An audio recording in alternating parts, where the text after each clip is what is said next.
Alright, welcome back everybody. Today we're going to be dropping the transmission in the driveway on this 4-liter Ranger with a 5-speed manual. Now the reason we're going to be dropping the transmission on this truck is because we need to do the slave cylinder, and the starter bolts are actually all messed up.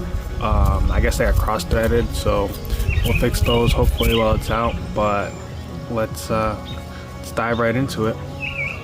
Alright, y'all, we are under the truck now. I am going to be starting with this front drive shaft, seeing how it is a 4-wheel drive unit. That is not the order you need to go in. This is just how I'm doing it. There's going to be a series of 8mm bolts on the transfer case side, and then on the front differential side you're going to want to use 4 T30s.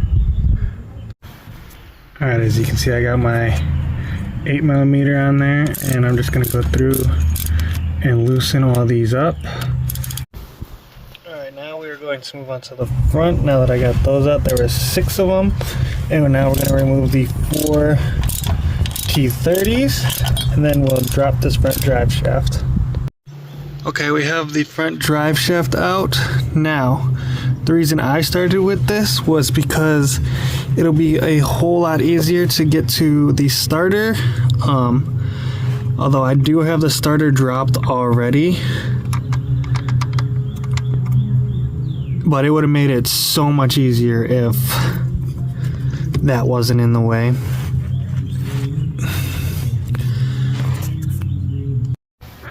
Alright, it's hard to see, but we have the drive shaft, the rear drive shaft going to the transfer case unbolted. Somebody over torqued them because they were a pain to get out. So I'm not even going to attempt to do the rear. I'm just going to tuck it out the way so I can just drop the trans, and then when I go to put it back up, I will be taking a bungee cord and wrapping it around that way so it stays out of the way. But let's continue. I'm going to disconnect some of these sensors, the O2 sensors, and then we will do the exhaust next.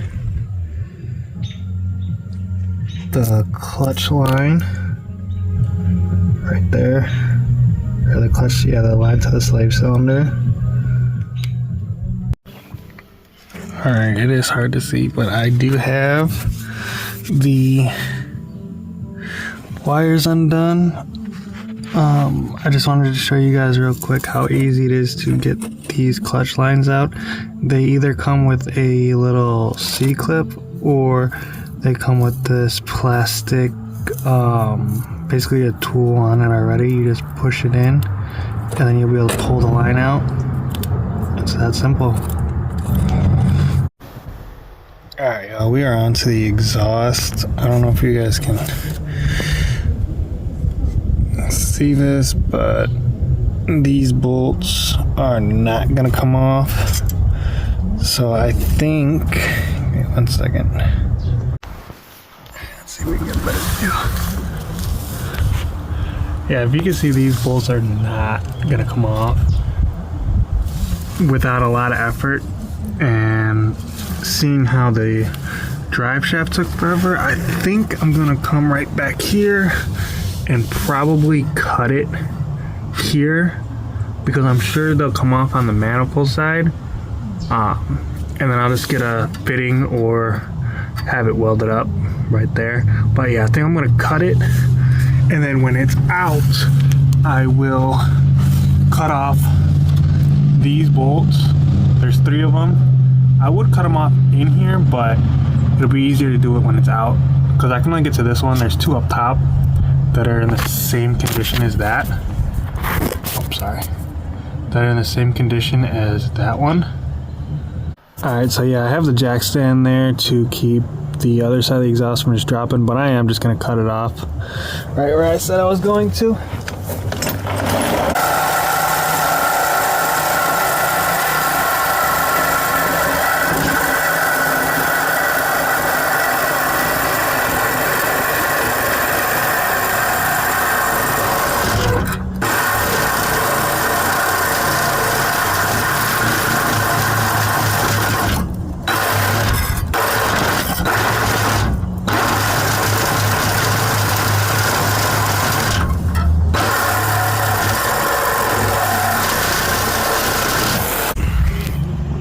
was an effort. Now it's cut off there. Now hopefully they'll come off at the manifold side. So let me see if I can get those out. Alright, y'all, I'm so glad that I decided to cut that. There's four 15 millimeter bolts holding the Y pipe onto the manifolds. I already have the passenger side, which was tough, but they came out pretty easily. So now I'm gonna do the driver's side, and then I'll let you know when it's dropped. Well, y'all, this thing is giving me fits. I thought it was a good idea to cut it right there, but I cannot get it out of this bushing. So I'm gonna put the jack underneath the transfer case. See if I can get this right for you. I'm gonna put the jack underneath the transfer case, and then I will take off this cross member, which should be these two front bolts on both sides, and then this larger bolt with two bolts right there. So I can get to this bolt and just drop the whole thing. And then I'm going to put it back on so I can finish removing the transmission bell housing. They're the transmission bolts. Alright, you guys, that was an effort to I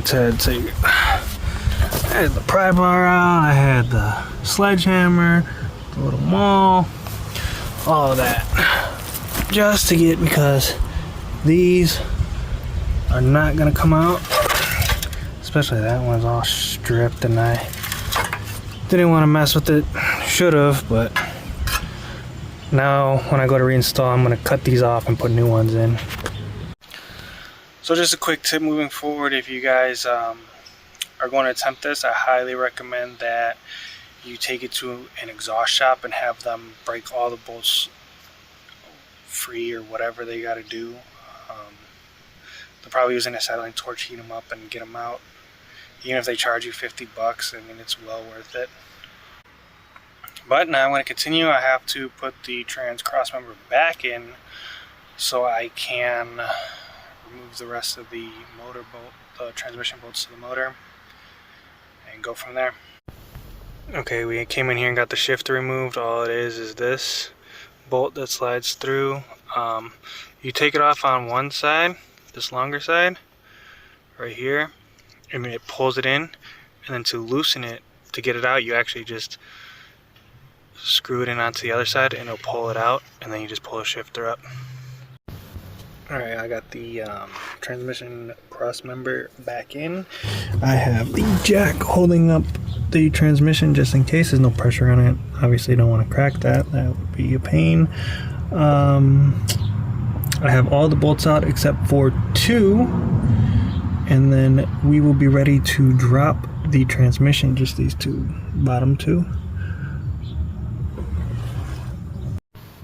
Oh, also, if you can see, I have some 2x4s holding up the drive shaft. And I got a piece of 3/4 inch plywood on here with a smaller jack on the front of the transmission. I'm going to jack up the transfer case so I can drop this mount again, hopefully without damaging the transmission. I don't have a trans jack,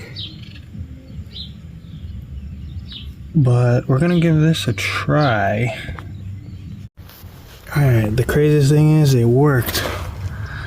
Didn't harm the transmission yet. I had the blue jack underneath there. At first I was able to drop this side down and switch jacks and get it most of the way out. Now I'm gonna get that jack removed, probably jack it up and pull it out that way. It's out. Jacked it up from the front, slid it on out. Now I'm gonna say that I'm exhausted. This thing is, this little range is whooping my butt. All that to get to this, because looks like mice got in there and chewed it up, and it is leaking everywhere. But now that it's out, we can go ahead and try to fix these starter bolts. This one's not even non-existent. This is non-existent. Alright, y'all, I am going to clean up and see, we're gonna go from there. Dog's exhausted. I'm tired. But it's out.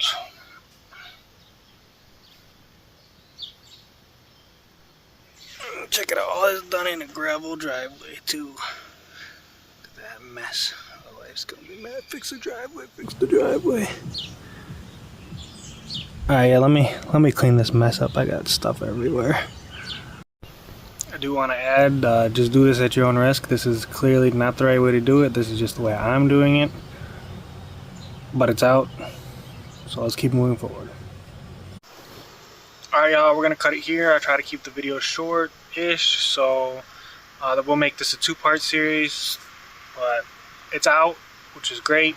Now we got to fix the starter bolts, change the master cylinder. Thank you. We gotta change the master cylinder, and then we're gonna install it.